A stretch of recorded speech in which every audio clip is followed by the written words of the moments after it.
Olá, tudo bem? No vídeo de hoje eu vim trazer a seguinte temática: quanto que você precisa para começar a investir no ramo de leilão e com quanto eu, Gabriela, comecei a investir. Antes de continuar aí, se você ainda não é inscrito no meu canal, se inscreve no meu canal, deixa o seu like, que isso me ajuda a continuar produzindo esse tipo de conteúdo aqui, tá bom? Então vamos lá. Antes de já ir respondendo todas essas perguntas, eu vou falar um pouquinho da minha vida para vocês. Qual que é a minha profissão? Eu sou professora, tá? Meu esposo, ele é da área da TI, então somos pessoas comuns, com profissões comuns e salários comuns. Não somos aí de imobiliária, corretores de imóveis, nem advogados especialistas nesse assunto, tá? Já quebrando o primeiro tabu, né, de que só investe em apartamento de leilão quem é desse ramo. Então, próxima pergunta, Gabriela, mas como que você, com uma profissão comum, salário comum, você conseguiu capital para investir no leilão? Primeiro, meu esposo ele é da área de TI, né?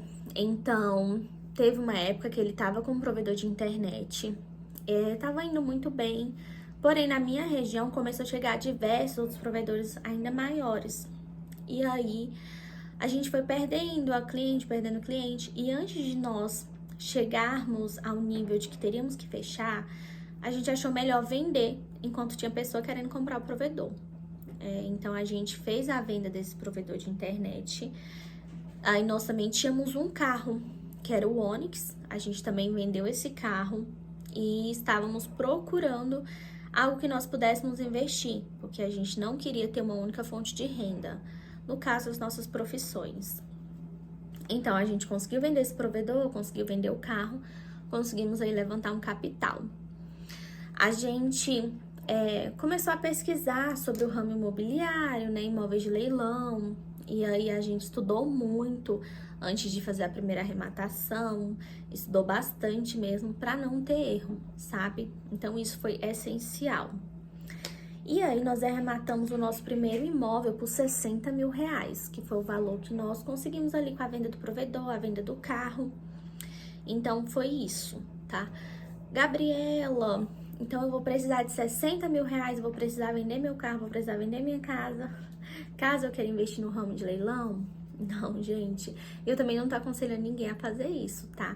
Eu sempre deixo bem claro aqui no canal que eu não sou uma especialista, que eu compartilho apenas as minhas experiências, que eu acredito que pode ajudar outras pessoas que estão aí também indecisas, porque um dia, quando eu quis começar, eu também procurava muitas informações por aqui. Então, continuando, então a resposta é não. Você não precisa ter esses R$60.000 para começar. Até porque, vamos falar da Caixa, que é onde eu tenho todas as minhas experiências na Caixa Econômica. A Caixa, atualmente, ela permite o financiamento no leilão.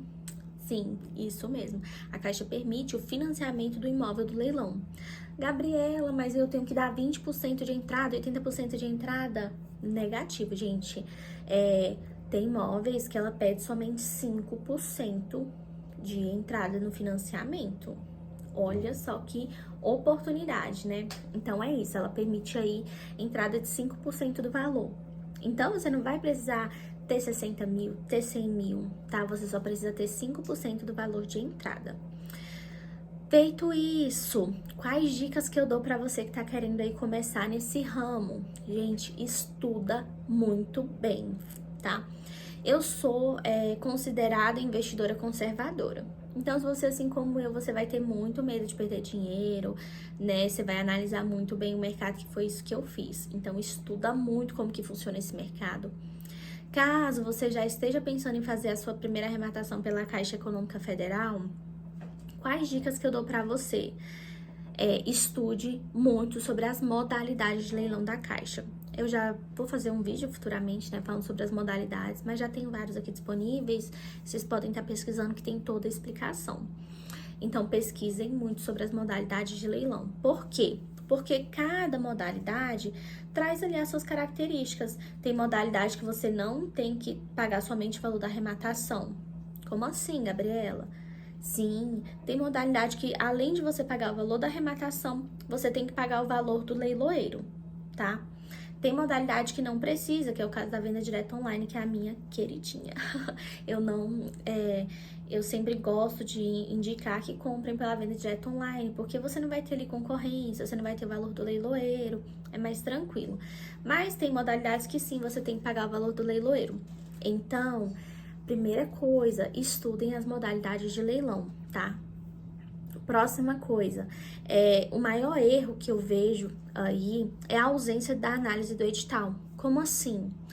Às vezes a pessoa ela vai lá, tá empolgada, né, para começar a investir, para arrematar o imóvel e não tira um tempo para ler o edital do imóvel. Então, se você não lê, você pode cair numa cilada muito grande. Como assim? Às vezes no edital tá falando que quem está arrematando vai ter que ficar responsável pelo valor da dívida, caso tenha, de condomínio, de seguradora do condomínio. Então, digamos que você arrematou um imóvel por 50 mil reais. Quando você assumiu tudo ali, que você pegou toda a documentação que você vai falar com o condomínio, você vê que de condomínio ele tem uma dívida maior que 100 mil reais e você que é o responsável, tá? Então, tem essas pegadinhas. Então, leia o edital, gente, porque às vezes o imóvel ele tem uma dívida gigantesca de condomínio, tem uma dívida com a seguradora do condomínio. Então, fiquem atentos para vocês não caírem nessa armadilha, tá? Outra coisa, não estudar a região do imóvel. Às vezes, você está comprando um imóvel com a previsão de venda. Eu quero vender, eu quero investir. Então, você está comprando com esse foco. E aí você começa a ver em outras regiões, você vê ali um imóvel que está custando 100 mil no leilão, mas que o valor de avaliação dele é 250 mil. Muita gente vai falar, uma ótima oportunidade, o imóvel tá só 100 mil, mas ele tem um valor de avaliação de 250 mil. E não é bem assim. Quando você vai ver a região, o imóvel pode ter sim esse valor de avaliação, mas nunca que ali ele vai ser vendido por esse valor. Então, estudem muito bem o mercado imobiliário da região. Pesquisem quanto que está custando imóveis parecido com esse que você quer arrematar, na mesma rua, se for com condomínio. Pesquise os preços de apartamentos do condomínio, ok? Que é isso que vai mandar qual vai ser o valor de venda. E por último, a falta de planejamento financeiro. O leilão, muitas vezes, as pessoas acham que vai ser só o valor da arrematação. E não é bem assim. Você arrematou um imóvel, você só vai ter esse gasto? Não, gente. Às vezes, dependendo da modalidade que você arrematou, tem o valor do leiloeiro, tá? E, como eu falei, às vezes o imóvel ele tem dívida de condomínio, tem dívida com a seguradora do condomínio. Gabriela, mas eu arrematei o imóvel, ele não tinha nenhuma dívida, não tinha nem leiloeiro, porque eu comprei na venda direta online. Qual o gasto que eu vou ter? Gasto com a documentação, tá? E documentação, você vai ter ali a certidão de matrícula e o ITBI, né? Enfim, então você tem um gasto também com a documentação, que eu não considero barato, tá, gente? Aqui no Goiás, os apartamentos que eu peguei até hoje, a documentação ficou ali de 6 a 8 mil. Eu não considero um valor barato para documentação. Então, você também, além do gasto de arrematação, você também vai ter o gasto com o valor da documentação. Então, é isso. Eu respondi aí as perguntas que eu vim trazer na temática, dei algumas dicas. Se você ainda tem alguma dúvida, deixa aqui nos comentários que eu vou estar te respondendo. Se você também quer fazer alguma observação aí, deixa aqui também, tá bom? E eu vou estar respondendo vocês. O leilão é uma ótima oportunidade, tá? Eu sou suspeita para falar, então estudem muito, que se você estudar muito bem, fizer as escolhas corretas, não tem erro, tá bom, gente? E é isso. Se você ainda não me segue lá na minha rede vizinha, eu vou estar deixando aqui o meu @. Lá eu posto tudo em tempo real, respondo algumas caixinhas de pergunta, tá? Então me siga lá também. E obrigada por ter assistido esse vídeo até aqui. Até o próximo vídeo, viu, gente? Tchau, tchau!